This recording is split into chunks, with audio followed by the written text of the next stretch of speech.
for today's video is a tiny lingerie bikini G-string transparent panty haul from Shopee part 6 mga dangs.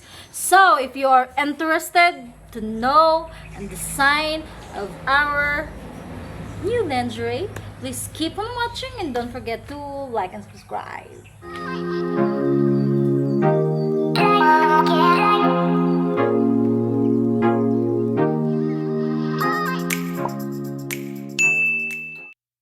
Alright, for today's sexy lingerie design is this nude pink thong panty.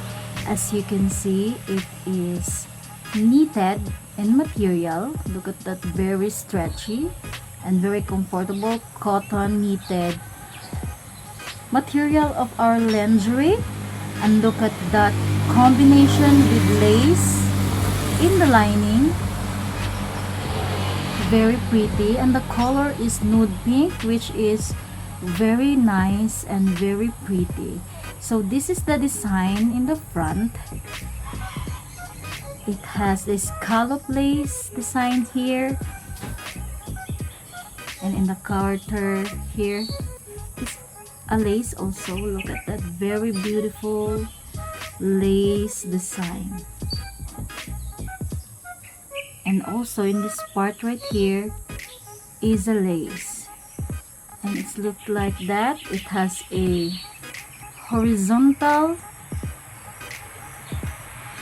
like that, horizontal line. And this part right here is for the private area, which has a double cloth, a cotton cloth. Look at that, very nice and very comfortable in the private area. So let's proceed in the back detail. This is the back detail, guys.